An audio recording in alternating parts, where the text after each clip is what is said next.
안녕하세요. 코스브 투나잇 진행을 맡은 조수빈입니다.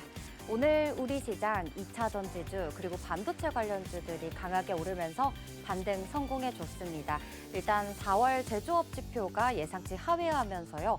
금리 인하 기대감이 1차적으로 커졌고 또 테슬라가 실적 발표를 했는데 좋지는 않았지만 긍정적인 코멘트에 우리나라 2차 전지주들 긍정적인 영향 오늘 받았습니다. 그리고 또 텍사스 인스트루먼트의 실적 발표가 기대치를 상회하면서요. 반도체주들까지 오늘 활짝 웃어준 하루였는데요. 다만 PCE 발표가 기다리고 있습니다. 아직 긴장감 놓치지 말고 저희 코스브 투나잇과 함께 하시면서 많은 힌트들 얻어가시길 바랍니다. 오늘도 종목 상담 창구 활짝 열려 있습니다. 또 내일 바닥부터 강하게 오를 히든 종목 시간, 또 같이 보면 좋을 테마와 업종까지, 또 종목까지 알아보는 다양한 시간들 준비되어 있으니까요. 저희 채널 끝까지 함께해 주시고요. 또 노란 톡방도 많은 참여 부탁드립니다. 본 방송은 투자에 대한 조언일 뿐 주식 종목의 상승과 하락을 보장하지 않습니다. 투자의 책임은 개개인에게 있다는 점 꼭 명심해 주시길 바랍니다. 그럼 오늘 코스브 투나잇 힘차게 시작해 볼 건데요. 오늘 함께 하실 전문가님 화면으로 먼저 만나보기 전에 저희 노란톡방 입장하는 방법 안내해 드리도록 하겠습니다. 하단에 번호가 나가고 있습니다. 026007-8335번이죠. 여기로 전화 주셔서 종목명과 매수가 비중 말씀해 주시면 저희가 생방송 중에 빠른 상담 도와드릴 수 있습니다. 전화가 어려우신 분들은요, 또 하단에 QR코드가 나가고 있습니다. 휴대폰 기본 카메라로 QR코드 스캔하셔서요, 참여 코드는 0721입니다. 저희가 선착순으로 마감되기 때문에 종목 상담 필요하신 분들은요, 지금부터 빠르게 종목명 그리고 매수가 비중 남겨주시기 바랍니다. 자, 그럼 이제 진짜 코스브 투나잇 시작해보도록 할게요. 함께 하실 전문가님 화면으로 먼저 만나볼게요.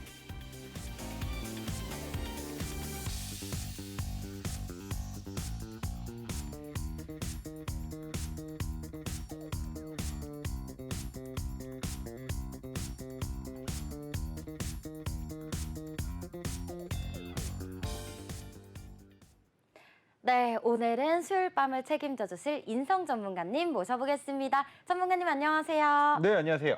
네, 전문가님 뭔가 네. 오랜만에 뵙는 기분이에요. 왜요? 뭔가 불장에 이렇게 또 만나 뵈니까 굉장히 기분이 좋네요. 불장에만 만났으면 좋겠죠? 네. 네, 근데 시장이 그렇게 도와줄지는 지켜봐야 되겠습니다. 네, 맞습니다. 일단 오늘 너무 시장 분위기가 좋았습니다. 저하고 같이 자세히 살펴보도록 할게요. 일단 오늘 양시장 모두 빨갛게 물든 채로 마무리됐습니다. 2,675포인트의 코스피 거래를 마쳤고요. 코스닥 역시 거의 2%대에 가까운 상승세 나타나면서 862포인트의 장을 마쳤습니다. 오늘 수급 포인트로 좀 빠르게 넘어가 볼게요. 외국인의 순매수가 다시 확인이 됐는데요. 먼저 코스피입니다. 외국인이 거의 4거래일 만에 4,800억 원가량 물량 담아내는 모습 나타났습니다. 그리고 기관 쪽에서는 금융투자, 연기금, 그리고 사모펀드까지 오늘 강력한 매수세 나타났고요. 업종으로는 전기전자 그리고 제조업으로 매수세가 집중된 모습이었습니다. 코스닥 보도록 하겠습니다. 코스닥도 오늘 분위기 비슷했습니다. 기관과 외국인의 동반 사자세 나타났고요. 오늘 외국인의 순매수가 오전부터 오후까지 장중 내내 꾸준하게 이어졌다는 점, 그리고 또 오늘은 사모펀드가 양시장에서 물량 많이 사들였다는 점이 특징이었습니다. 종목들 흐름들 같이 보도록 하겠습니다.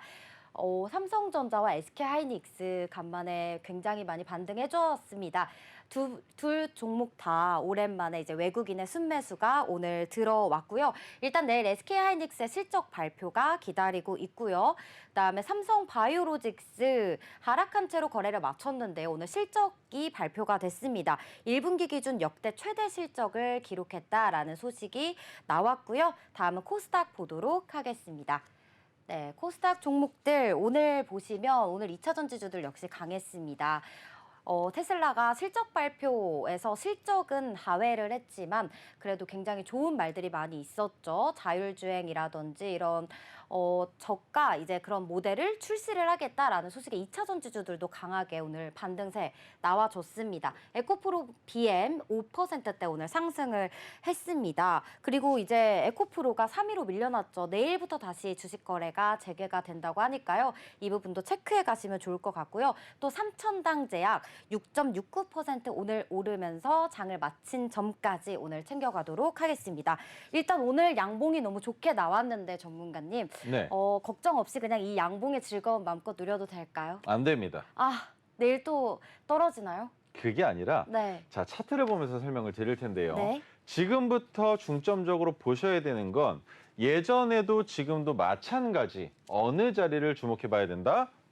코스피 기준으로 2655.28포인트를 넘어가는 날이 생긴다라고 말씀을 드렸던 적이 이때도 있었고요. 그런데 하루 넘어가서는 안 됩니다. 얼마나 넘어가야 되느냐?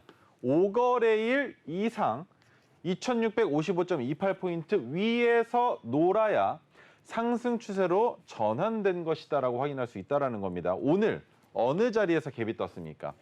2655.28포인트 위에서 시작해야만 한다라는 걸 보여주는 것과 같이 갭을 얼만큼 띄워서 시작했느냐라는 거 보시자라는 거예요. 그래서 코스피는 해당 가격 구간이 가장 위험한 가격이기 때문에 이 상단에서 5거래일 동안 머물러야 된다라는 설명을 드릴 수 있습니다. 자, 그렇다면 이번 주 목요일과 금요일이 남았죠. 그런데 목요일 날 내일 같은 경우에는 시장 상황이 괜찮을 수 있습니다만 금요일 같은 경우에는 그렇지 못할 수도 있다라는 것. 그리고 M7의 실적 발표가 다 끝나기 전까지는 시장 상황이 어떻게 바뀔지 모를 뿐더러 인플레이션 효과로 인해서 무엇이 우리에게 위협을 주고 있느냐, 금리 인하에 대한 이슈가 얼마나 더 늘어질 것이냐라는 걸 같이 보자는 거예요.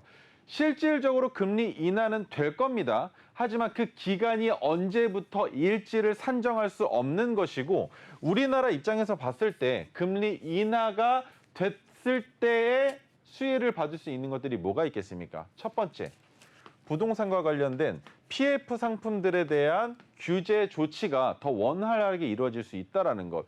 그리고 부동산의 가격도 다시 주춤한 것이 아니라 상승세로 이어나갈 수 있는 시기가 바로 지금 도래해 오고 있는데 여기에서 금리가 인하된다면 물론 하느니 똑같이 금리 인하를 한다라는 보장은 없습니다. 왜? 우리나라는 조달금리를 상당히 많이 끌어와 있는 상황이고 한 가지 더 뭐가 있습니까?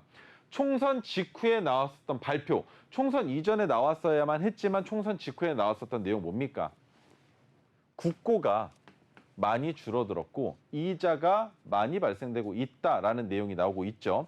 그렇기 때문에 세금을 걷어내는 것이 많이 부족한 상황인데도 불구하고 하고자 하는 일들은 많이 나타났다라는 것. 그것이 오히려 역효과가 난 시장이라는 것. 그렇다면 그것들이 정리가 되기 전까지 우리는 미국에서 금리 인하한다라는 내용이 나온다 하더라도 하느니 받아들이지 않을 수 있다라는 거 기억해 주셨으면 좋겠고요. 한 가지 더 설명을 드려보자면 작년부터 주기적으로 나왔었던 내용은 6월입니다.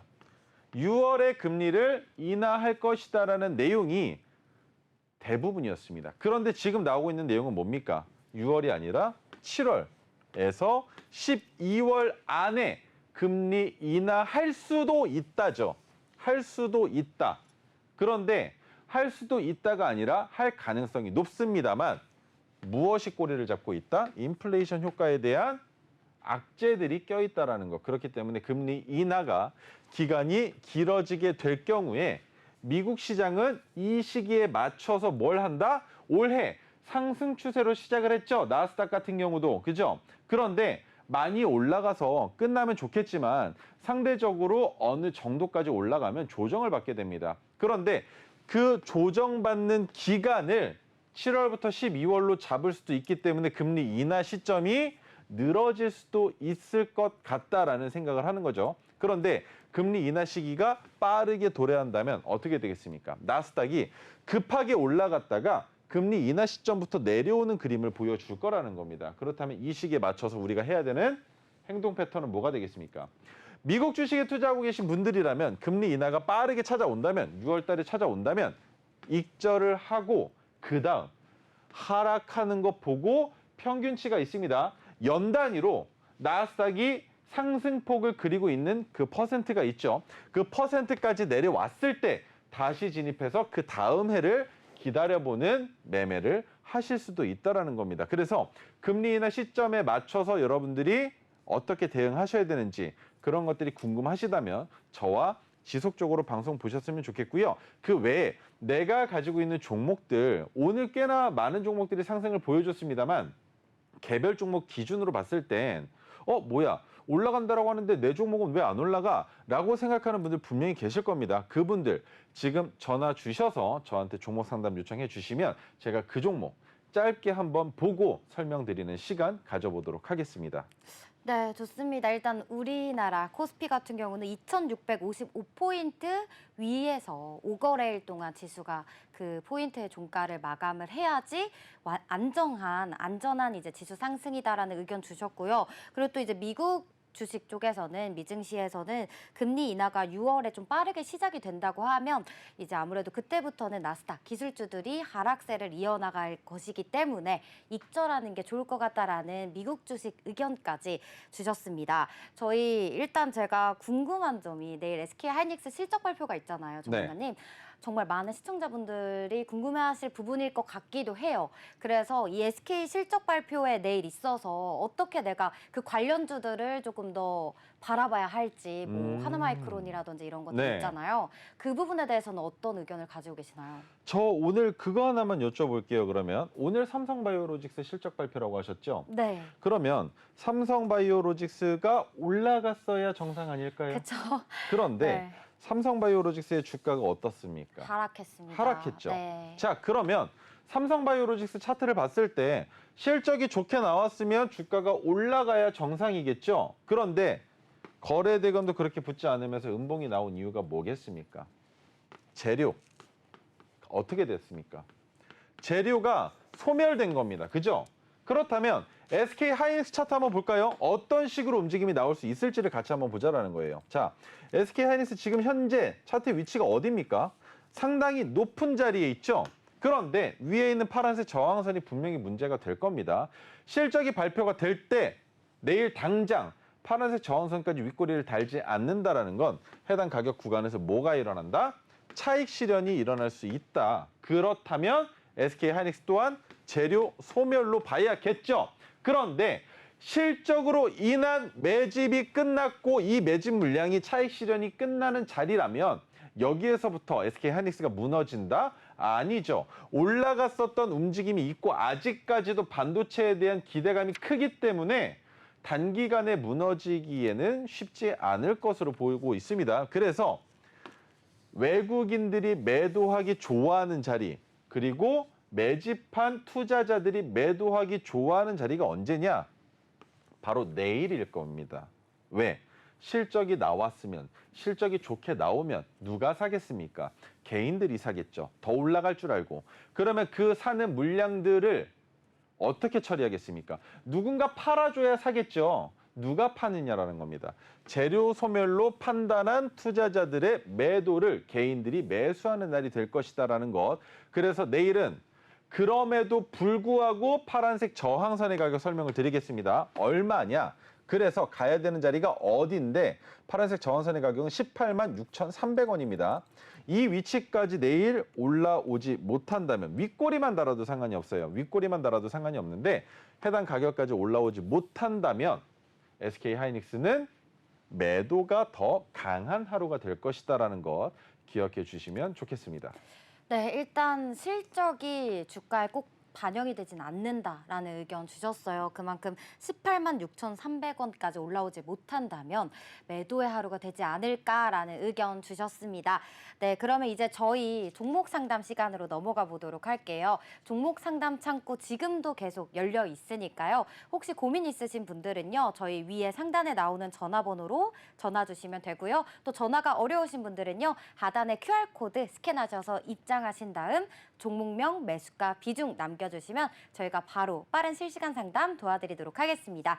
자, 그럼 첫 번째는 문자로 들어온 사연인데요. 종목명 세트랙 I, 그리고 매수가 47,500원, 비중은 10%라고 하십니다.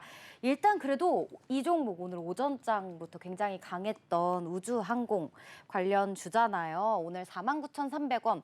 와, 거의 19%대에 가까운 상승률을 오늘 보였습니다.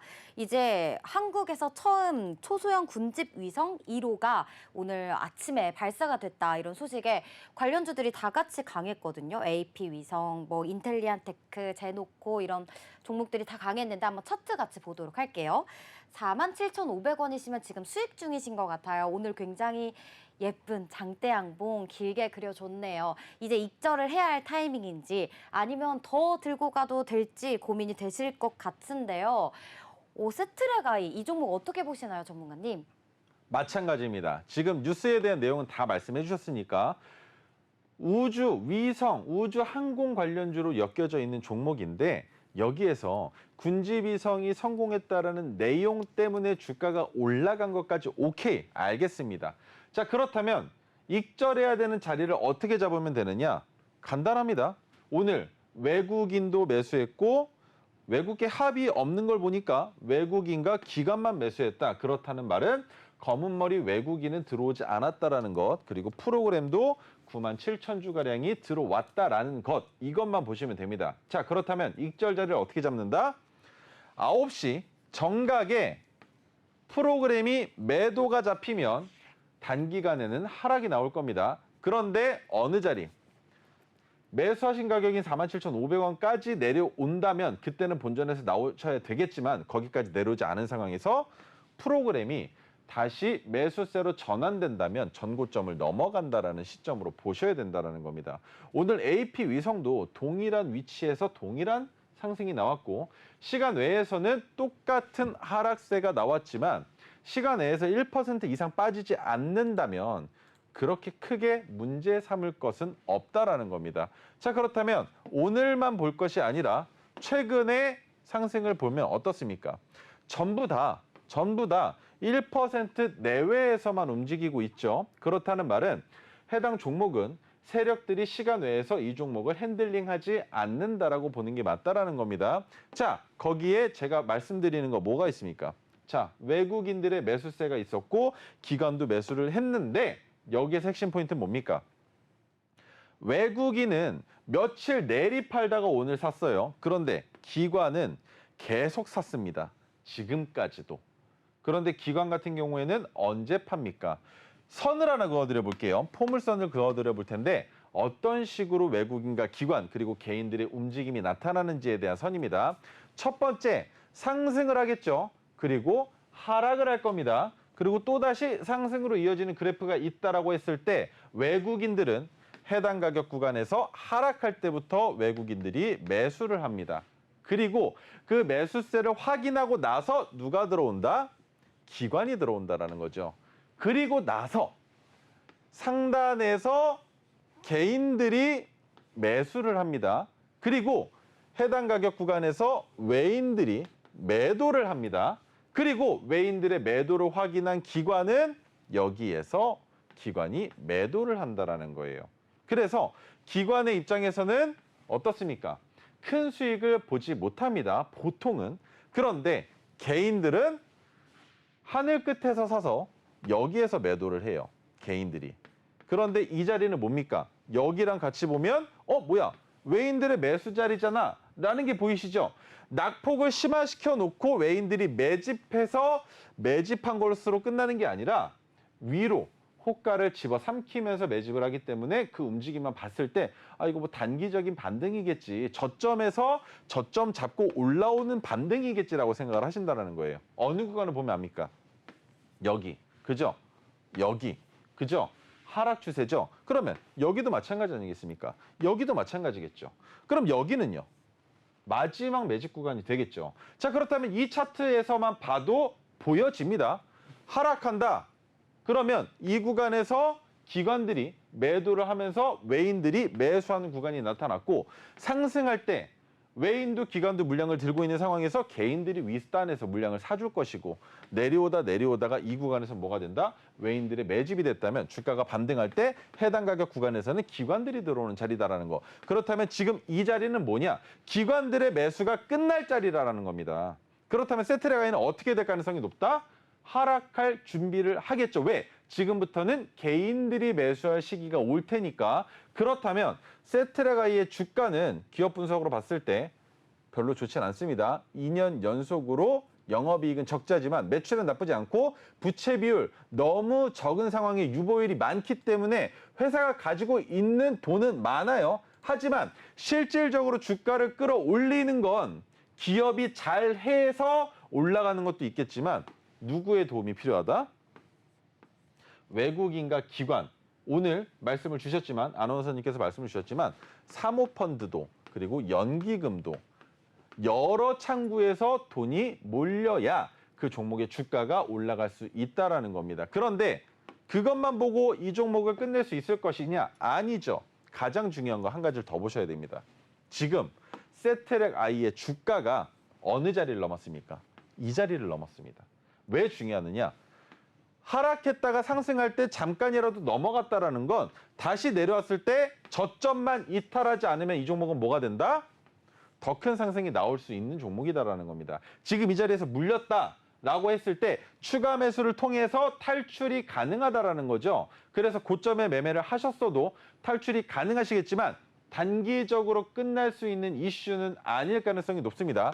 군집 위성을 발사하는 데 성공한 1호 케이스가 나왔고 그것으로 인해서 주가가 올라가면서 누가 매집을 했다. 외인과 기관이 매집을 했고 프로그램이 들어왔다는 건 최소한 일주일 정도는 이슈가 지속될 가능성이 있겠지만 관련되어 있는 종목들의 개수가 적은 편은 아닙니다.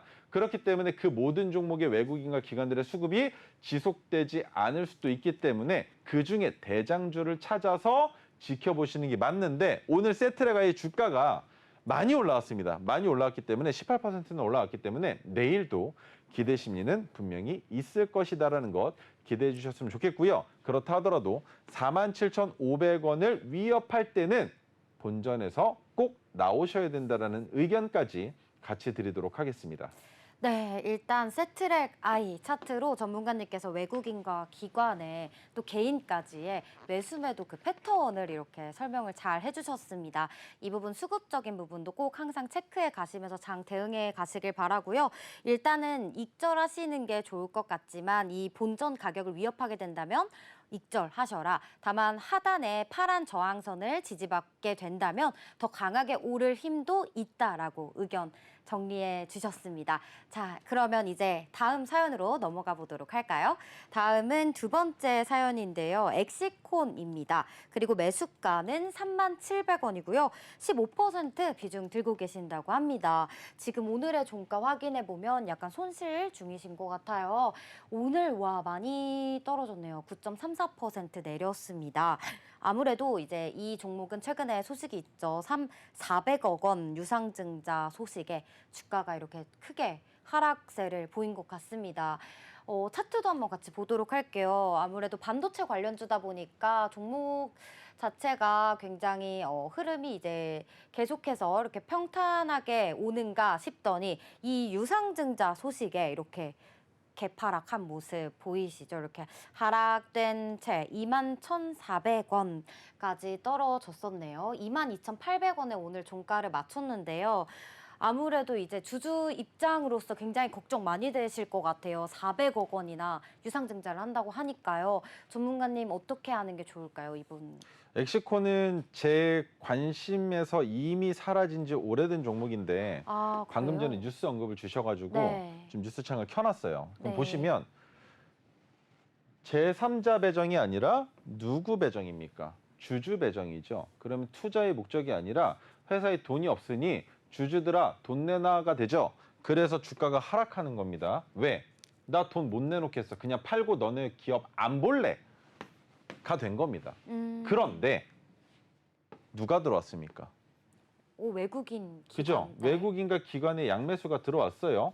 그런데 외국인과 기관의 양매수가 아니더라도 어느 자리에서는 데드캣 바운스가 나타날 수 있습니까? 차트 보시면 답이 나오셔야 됩니다. 여기, 그죠? 해당 가격 구간이 뭡니까? 지지선이 될 수 있는 가격 구간이잖아요. 그런데 여기까지만 내려와서 조정받고 있다. 양봉이 나왔다. 개파락했는데도 양봉이 나왔다. 거래대금도 붙지 않았다라는 건 이미 시장에서의 심리는 없다.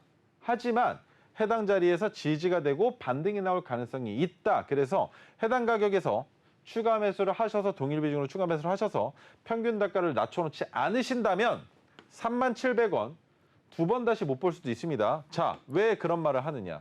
차트 한번 넓혀볼까요? 어디까지 늘려봐야 되느냐? 상장된 이래 지금까지 며칠 됐습니까? 2296 거래일째입니다. 그런데 단 한 번도 닿은 적이 없는 가격이에요. 여기 보이시죠? 저 자리를 제가 지금부터 선을 긋고 다시 한번 보겠습니다. 이 자리 상장되고 나서 고점을 찍었었던 가격 얼마입니까? 22,300원으로 잡겠습니다. 22,300원. 22,300원으로 잡고 다시 차트를 늘려보니까 어디랑 맞닿습니까? 이것만 아시면 돼요. 고점이었던 자리를 돌파했으면 상승한다라는 건 누구나 다 아는 얘기입니다. 그런데 상승했다가 내려올 때 이 가격은 뭐가 됩니까? 지지선이죠. 그러면 지지선에 닿았다가 반등이 나올 때 탈출 못하면 얘 어떻게 된다라는 겁니까? 어디까지 내려온다라는 거예요? 여기까지 내려온다라는 겁니다. 그런데 내려와서 끝이 나면 다행이죠. 자, 선을 그어보겠습니다. 내려왔습니다.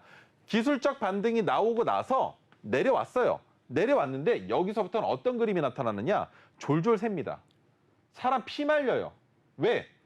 아니 반등이라도 조금이라도 나오면 어떻게라도 그냥 손절하고 나올 텐데 야금야금 떨어집니다. 사람 미치게. 그런 차트를 여러분들은 언제 다시 볼 수 있느냐? 최소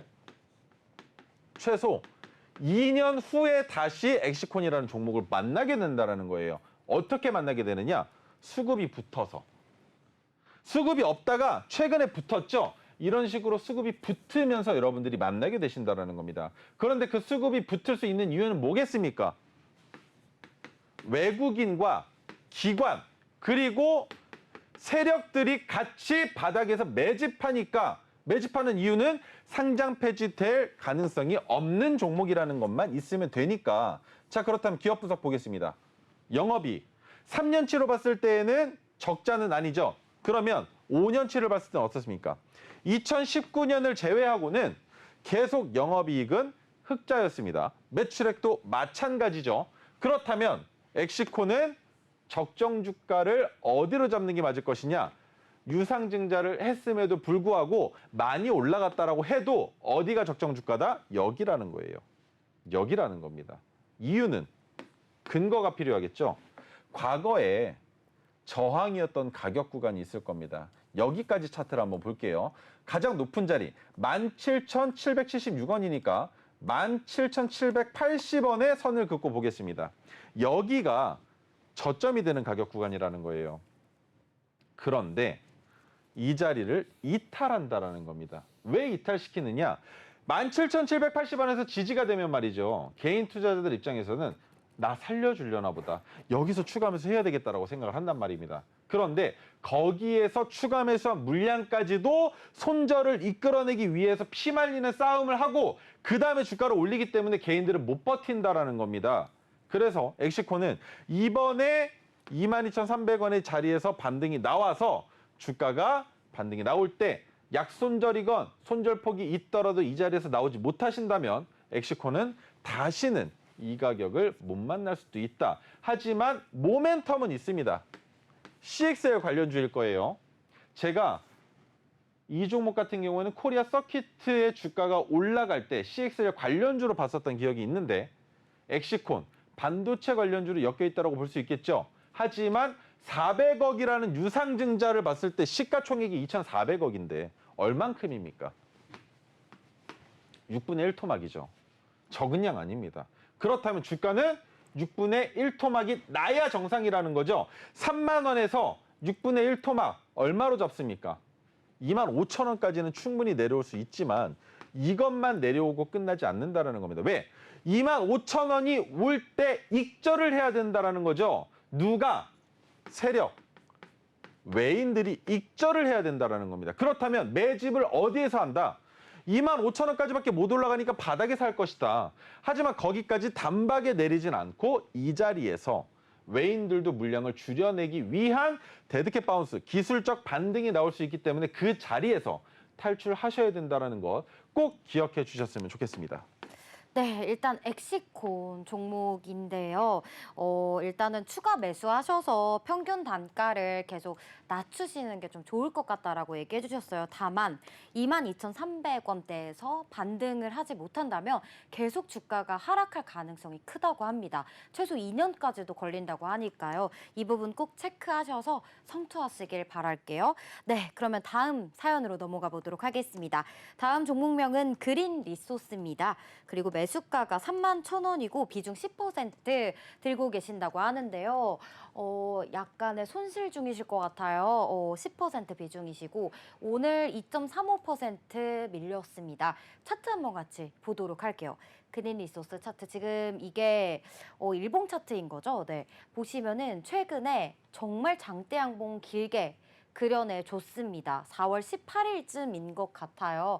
그러다가 계속 주가가 그래도 오름세 이어나가다가 32,800원까지 고점에 올랐었는데 아마 이 근처에 좀 올랐을 때 진입을 하신 게 아닐까. 바로 이게 어제죠. 32,000원대시면 어제 들어 31,000원이시니까 어제나 뭐 최근 들어서 진입하신 것 같아요. 그린 리소스 이 종목 지금 손실 중이신데 전문가님 어떻게 하는 게 좋을까요? 반도체 관련주들은 그렇게 큰 걱정을 안 하셔도 되지만 네. 그린 리소스는 상장된 지가 얼마 안 됐기 때문에 위험 요소가 매우 많이 도사리고 있다라는 거를 설명을 드릴 수 있을 것 같고요. 자, 그린 리소스가 상장된 게 2023년 11월 24일입니다. 그날 개인들이 사고 외국인과 기관들이 엄청나게 팔아 제낀 이후에 쭉쭉쭉 올려서 보여드릴 테니까 같이 한번 보세요. 자, 지금부터 올립니다. 외국인과 기관의 물동량을 눈대중으로만 보시는 거예요. 올리겠습니다. 자, 올리다 보니까 외국인과 기관들이 사기는 삽니다만 뭐야? 12월 26일 날 기관들의 대량 매도가 한 번 더 보여졌네요. 14만 주가 나왔습니다. 자, 그렇다면 지금부터 포지션을 봐야 되는 건 기관들의 매수량을 보면 되겠죠. 지금부터 다시 올리겠습니다. 17,000주, 14,000주, 또 11,000주, 7,000주, 5,000주, 2,000주, 3,000주, 18,000주. 한 번 또 파네요. 2월 26일 날 대량 매도가 한 번 더 있었습니다. 자, 그렇다면 그린 리소스는 기관들은 아직까지도 들고 있는 물량이 있으며 차익 실현을 하고 있는 중이다까지 판단이 됐는데 여기에서 조금만 더 올리면 오늘까지 옵니다. 뭐야? 팔고 나서 지속적으로 담는 그 물량 한번 체크해 보죠. 25만 주를 팔았는데 얼만큼 샀습니까? 눈대중으로 봐도 25만 주가 넘네요. 그죠? 자, 그렇다면 기관은 다시 매집하고 있구나. 자, 그렇다면 3월 13일 기준으로 더 올려보겠습니다. 뭐야? 더 샀네. 그런데 파네? 팔기만 하네? 이거 다 팔았는데 끝났는데 라고 시작하는 순간 오늘까지 왔습니다. 그런데 오늘까지 오고 보니 눈치채신 분들 계시겠지만 외국인들은 야금야금 팔긴 했습니다만 물량을 늘려내고 있었습니다. 자, 그렇다면 지금부터 봐야 되는 건 무엇이냐? 22,650원이라는 역사적 저점을 이탈하지만 않는다면 상방으로 열려 있다라는 겁니다. 그런데 상방으로 올라가는 구간마다 익절 자리를 잡아야 되는데 그 자리를 어떻게 잡아야 될지 모르겠다라고 하시는 분들 계실 거예요. 자, 여기에 선을 하나 긋고요. 두 번째, 어디에 그어봐야 되겠습니까? 여기에 또 하나 긋습니다. 왜 이렇게 선을 긋느냐? 상승한 날의 고점, 그리고 내려왔다가 조정받을 때 반등이 나왔었던 자리에 고점이 저항이 되기 때문입니다. 왜? 이 구간에 있는 물량들, 개인 투자자들의 물량이 매도세로 나오기 때문이죠. 자, 그렇다면 보겠습니다. 매물대가 어디에 있느냐? 이야, 매물대가 여기 있네요. 개인 투자자들의 매물이, 그죠? 그러면 해당 가격 구간에도 매물대가 많이 있다라는 게 보여지실 겁니다. 이 가격만 넘어가면 열린다라는 겁니다. 어디까지? 여기까지 열린다라는 거예요. 그래서 손절하시려면 22,650원을 이탈할 때 손절하시는데 반도체 관련주기 때문에 큰 이슈가 없는 이상 하락하기보다는 상승할 가능성이 더 높은 종목이라는 것 기억하시면서 올라가는 구간에 익절하셨으면 좋겠습니다.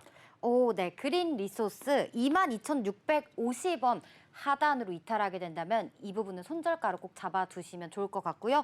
또 반도체 관련 종목이다 보니까 앞으로 미래가 밝다라는 의견까지 이렇게 정리해 드리도록 하겠습니다. 자, 하나 더 보도록 하겠습니다. 종목명 KG 모빌리티고요. 매수가가 7,900원, 비중 10%라고 하십니다.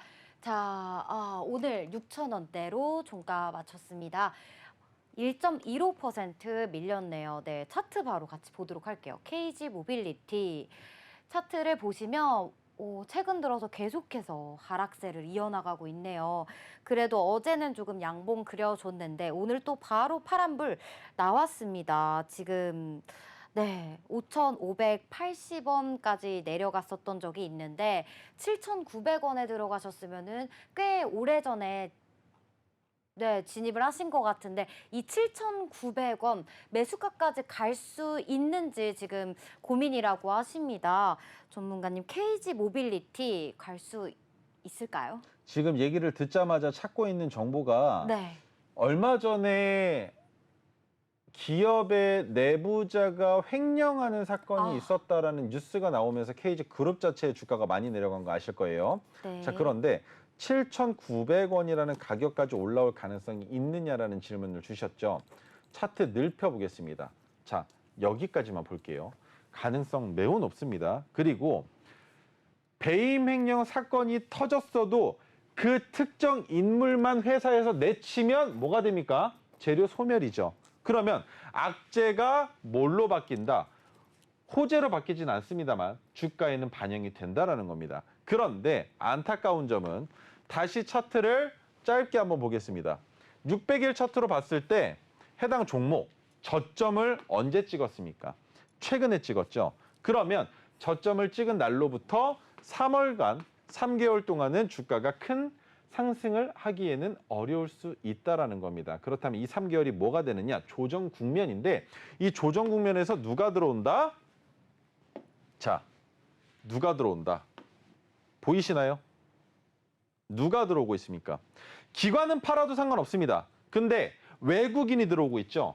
그리고 KG 그룹 자체가 계열사가 엄청나게 많습니다. 그 계열사 안에서 버는 자금을 회수해서 다른 그룹에 넘겨주기도 하는 역할을 하는데 이 기업은 기업 사냥꾼이 아니라 기업을 회생시키는 데 특화되어 있는 기업이며 KG 모빌리티 누굽니까? 쌍용, 그죠? 알고 계시죠? 그렇기 때문에 매출액의 증가가 큰 폭으로 나타날 가능성은 없지만 그래도 KG 같은 경우에는 모빌리티 작년이랑 비교했을 때 매출액이 상당히 증가됐습니다. 그래서 주가가 내려가는 것에 대해서 많은 걱정을 하고 계실 수밖에 없다라는 것 알겠습니다만 기다리셔야 됩니다. 기다리셔야 돼요.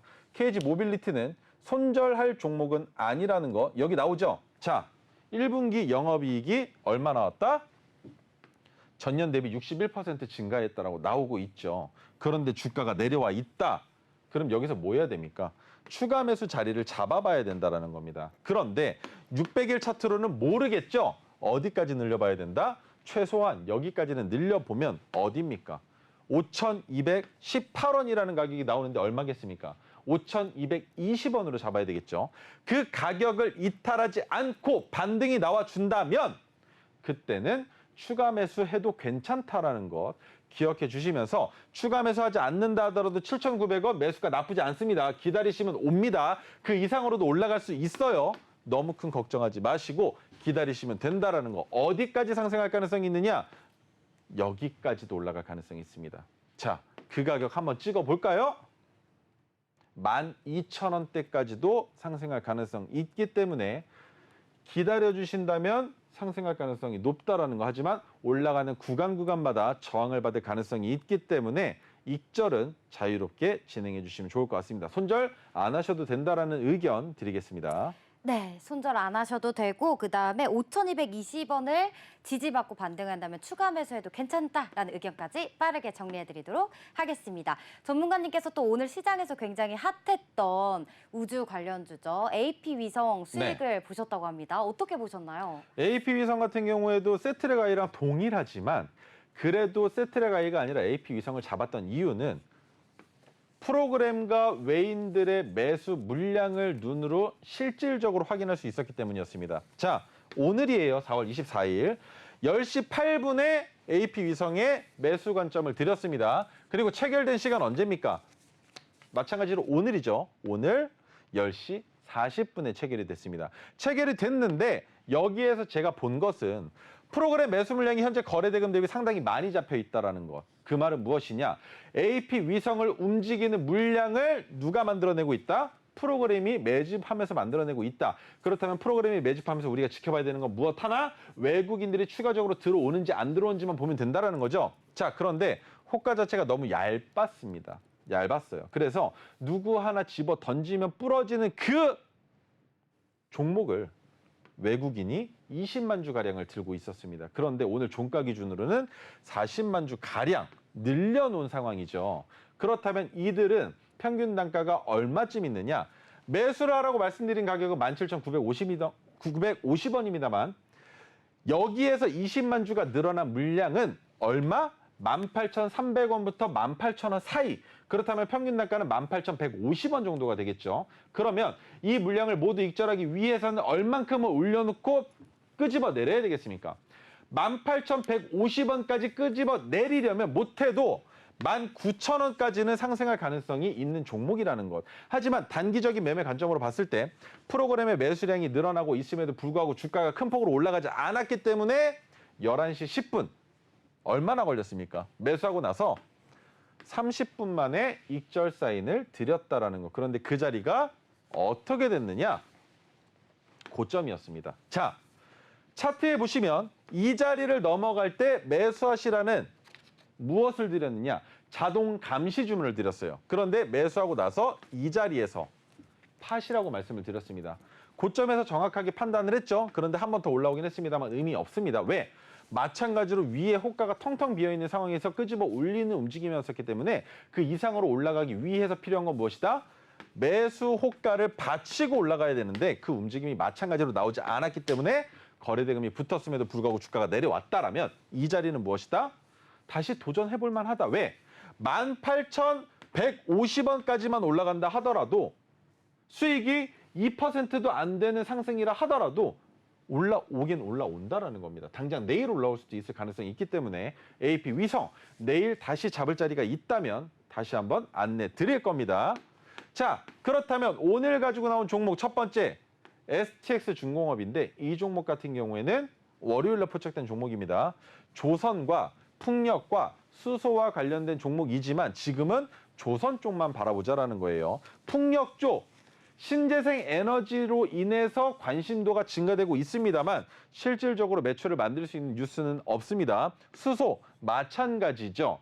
지금 수소 시장은 조용하고 잠잠한 상황이기 때문에 수소 쪽과 풍력 쪽은 보지 마시고 조선 쪽으로 인한 수급의 수혜를 받고 있는 종목인데 자, 포착되고 나서 주가가 올라서고 있죠. 거래대금도 붙었습니다. STX 중공업을 들고 계신 분들께 말씀드리기 위해서 가지고 나온 종목입니다. 이 종목 어느 자리를 이탈하면 익절해야 된다? 어제의 고점을 이탈하는 종가가 나올 때는 나오셔야 된다는 것. 하지만 그 가격까지 주가가 내려오면서 지지가 되고 반등이 나올 가능성도 있기 때문에 이 자리 이탈하지 않는다면 추가 상승 나온다라는 거 기억해 주시면 좋겠습니다. 자, 그런데 STX 중공업 장기적인 차트로 봤을 때 위치가 어디입니까?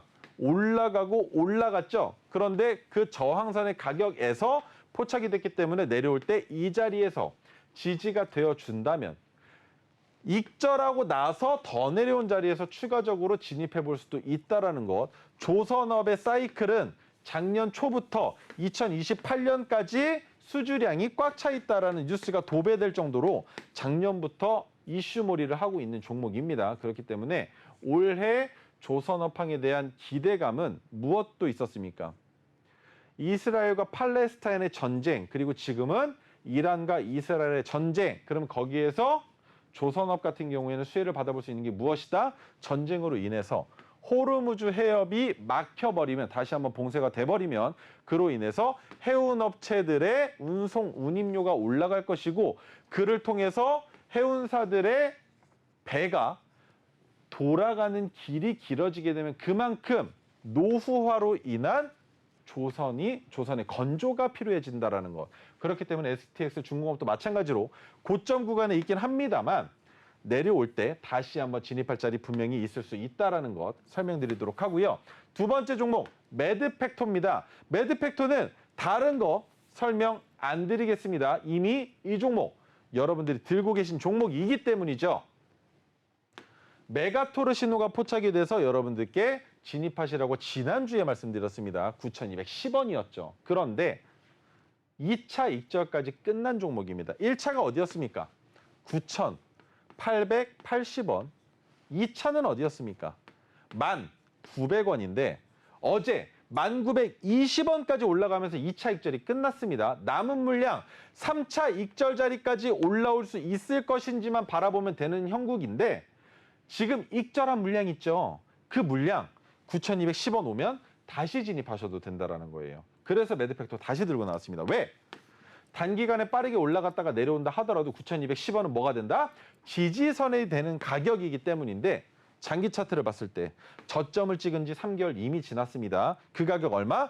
6,110원. 그런데 이 자리에서 다시 내려와 준다면 9,210원에서 진입해서 2차 반등이 나올 때 어디까지 올라간다? 파란색 저항선 넘어갈 가능성이 있다라는 거. 그렇기 때문에 매드팩토는 들고 계신 분들, 아직 익절 한 번도 안 하신 분들 계실 겁니다. 그분들은 그대로 보유하셔도 되겠지만 2차 익절까지 끝나면서 비중의 75%를 익절하신 분들이라면 그 익절분을 다시 9,210원까지 내려온다면 추가 매수하셔도 된다는 의견과, 내려오지 않는다면 그냥 남은 물량 기다리셔서 파란색 저항선까지 왔을 때 익절하시면 된다라는 의견 드려볼 수 있습니다. 자, 오늘 가지고 나온 종목은 5글자입니다. 그리고 제약바이오 관련주다. 오늘 코스피와 코스닥의 상승이 나와줬죠. 그런데 코스피보다 코스닥에 많이 몰려있는 섹터지 않습니까? 코스닥은 890포인트를 넘어가기 이전까지는 박스권이라고 볼 수 있기 때문에 그 기간 동안 누가 올라가겠습니까? 제약바이오주들이 힘을 써줄 것이다라는 거죠. 그런데 오늘 가지고 나온 종목 어느 것만 보면 된다? 중기 차트를 봤을 때는 옥석 가리기 한 자리가 아니라 파란색 저항선까지는 단기간에 올라올 가능성이 있다라는 것. 그런데 장기 차트를 봤을 때 뭐야? 되게 낮은 자리였네. 중기 차트로 봤을 때는 하늘 높은 줄 모르는 종목인 줄 알았더니 올라갈 자리가 남아있는 종목이구나. 얼씨구나. 그죠? 분할 익절을 통해서 20%의 상승까지도 기대해 볼 수 있다는 것 기억해 주시면 좋겠습니다.